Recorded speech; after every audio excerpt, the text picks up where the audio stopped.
आप सभी भाई लोगों को मेरा तहे दिल से नमस्कार। देवांश हिंदी क्लासेज में आपका अभिनंदन है।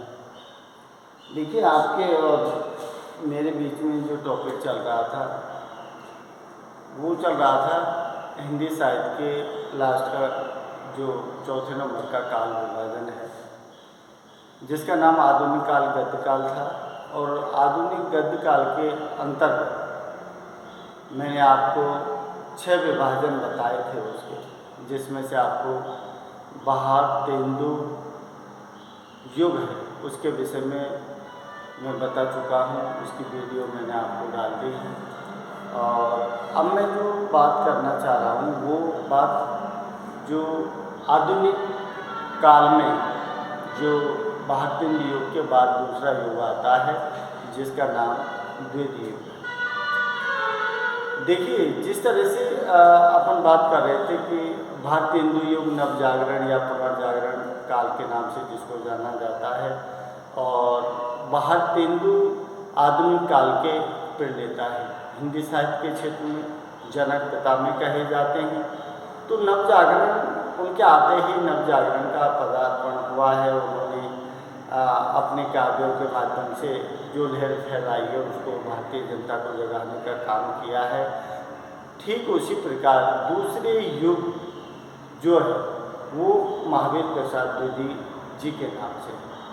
द्विवेदी जी, आपने अजय प्रसाद द्विवेदी का भी नाम आता है और महावीर प्रसाद द्विवेदी का भी नाम आता है।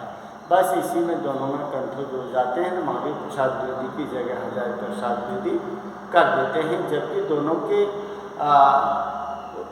मतलब जन्म और काव्य रचनाओं में काफ़ी अंतर है। तो थोड़ा सा ध्यान रखना कि द्वितीय युग जो है वो आधुनिक काल के दूसरा युग है, और उन्हीं के नाम को आधार मान के उस नामकरण किया गया है।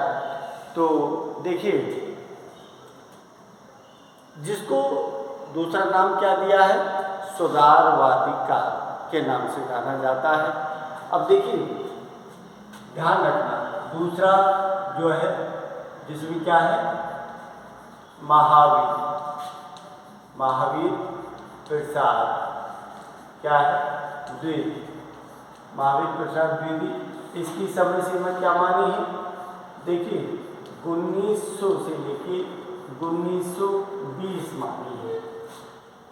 कोई 1918 तक मानता है, समझ लो, लेकिन ज़्यादातर जो मिलता है वो 1920 ही मिलता है।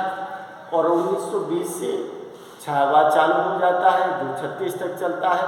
काफ़ी लोग उसको 18 से 35 तक मानते हैं, लेकिन ज़्यादातर जो चलता है और जो मान्य है वो 1920 तक है, द्वितीय युग। इस द्वितीय युग को दूसरा नाम क्या दिया है, सुधारवादी युग।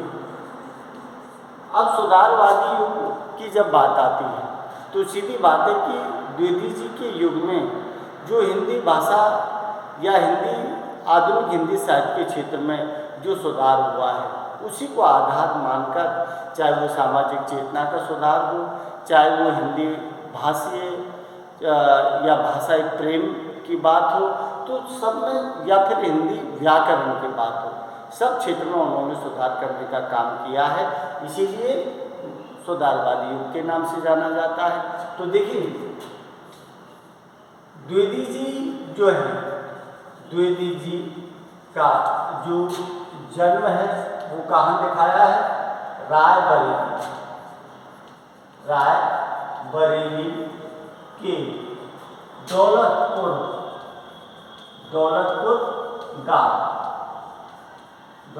गांव कहाँ पड़ता है, यूपी। दौलतपुर गांव जिला रायबरेली दौलतपुर गांव है। और जन्म जो दिया है दौलतपुर गांव में कितना दिया है, सन 1864 दिया है। पिता इनके क्या दिए हैं, पिता क्या थे, रामसार दुबे थे, रामसार दुबे। तो द्विवेदी जी का जो समय था वो वैसे रामसार धोबे ये क्या दिए हैं, कारणकुब्ज ब्राह्मण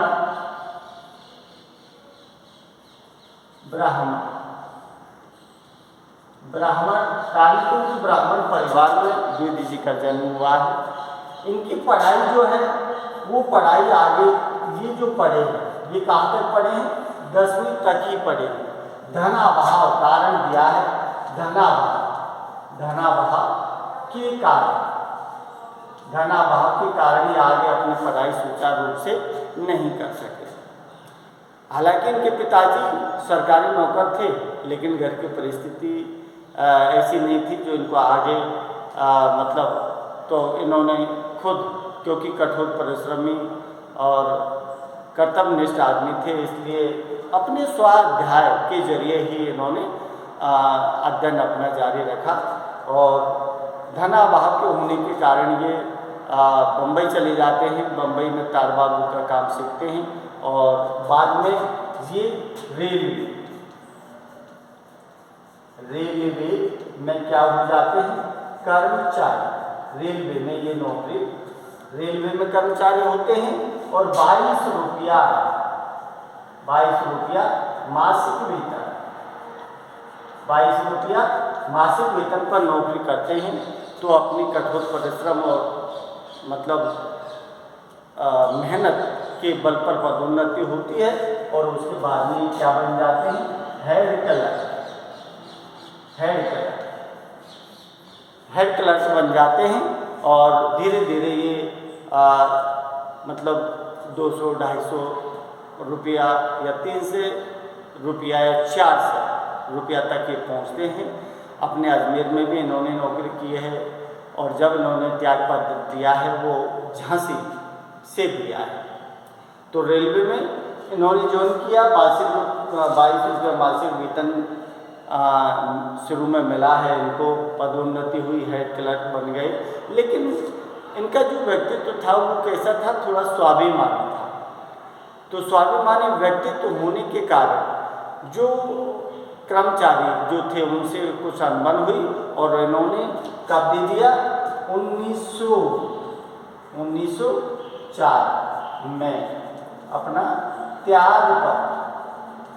त्यागपत्र दे दिया। 1904 में त्यागपत्र दिया, लेकिन उससे पहले 1903 में ये क्या कर लिया, सरस्वती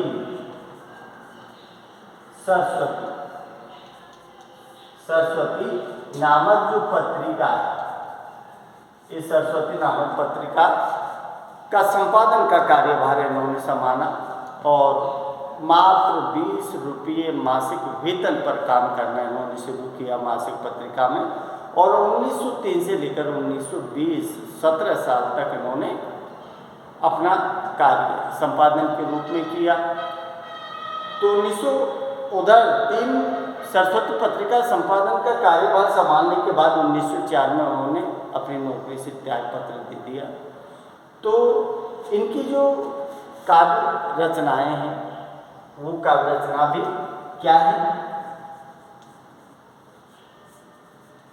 काव्य रचना, जिसमें उन्होंने दी है कि हिंदी भाषा की क्या दिया है, उत्पत्ति,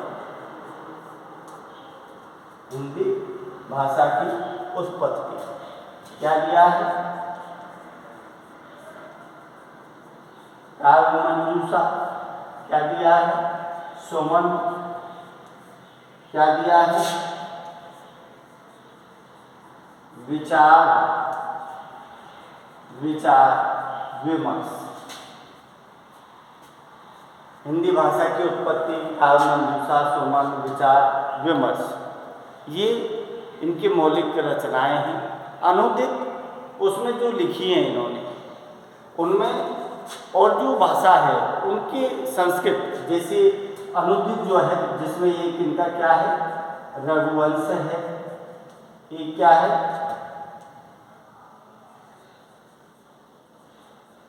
कि रात किरातार्जुनी शिक्षा है, एक महाभारत,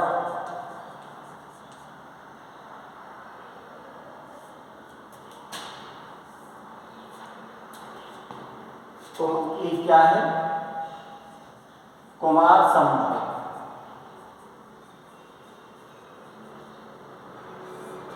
रघुवंश, किरातार्जुनीय, महाभारत, वेणी साहा, क्या दिया है, वेणी साहा। ये इनकी क्या है, अनुदित जो अनुवाद की हुई हैं दूसरी भाषा से, संस्कृत भाषा से, कुछ हिंदी भाषा से, तो इनकी ये काव्य रचनाएं हैं। तो इन्होंने अपना जीवन का महत्वपूर्ण जो हिस्सा है वो समर्पित किया है। ये थोड़ी सी शॉर्ट में मैंने आपको जानकारी दी है, और इसके बाद दूसरी जो मैं आपको बताऊंगा अगली वीडियो में, वो इनके समय के प्रमुख कवि, उनकी विशेषता और कौन कौन सी पत्र पत्रिकाएँ। धन्यवाद। अगर आपको अच्छा लगे तो एक बार शेयर, लाइक और सब्सक्राइब जरूर कर देना। नमस्कार।